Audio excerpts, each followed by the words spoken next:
Can a car be haunted? A terrible event in the dark of night that will be strange to you. If you like our stories, then please like our video. Subscribe this channel. And be sure to give your opinion by commenting. Thanks for watching.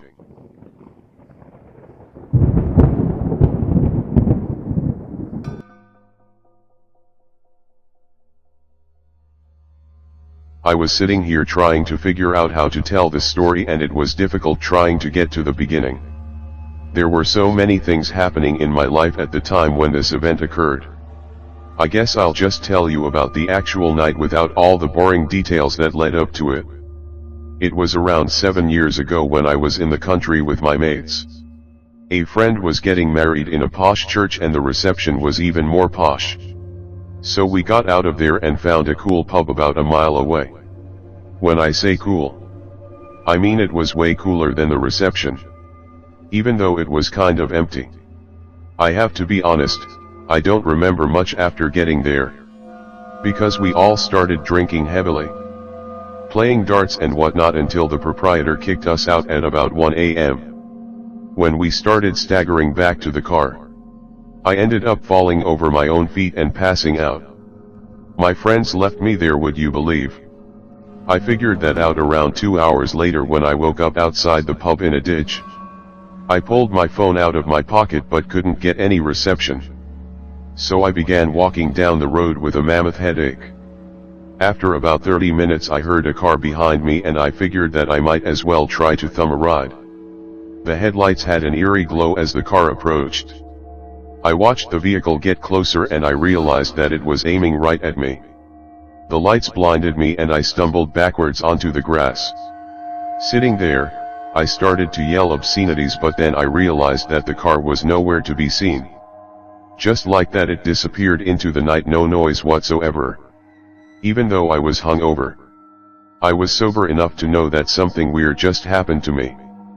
But I got up and continued walking down the road, trying to get a signal. No luck. I was pissed at my mates and even more pissed at whoever just narrowly avoided hitting me head on. I continued walking down the road when I saw headlights way ahead of me. I wondered if it was the same car because the lights were creepy, like demonic eyes bearing down on me. Something told me to run over to the grass, and as soon as I did, the car picked up speed and raced towards me at a hellacious pace. I was really pissed by this stage.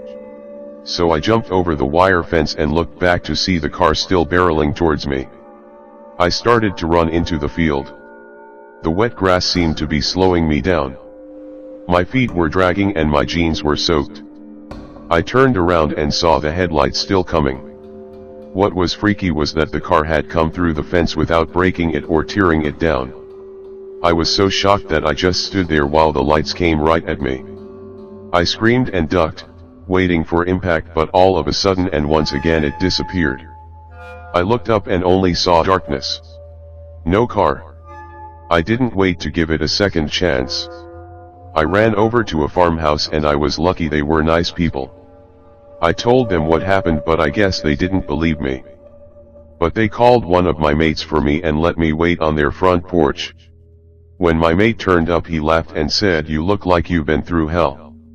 Even though I was still pissed at them, I told all my mates once we got back to the hotel. We couldn't find anything on the internet about that stretch of road, and they decided that I'd just hallucinated the whole thing.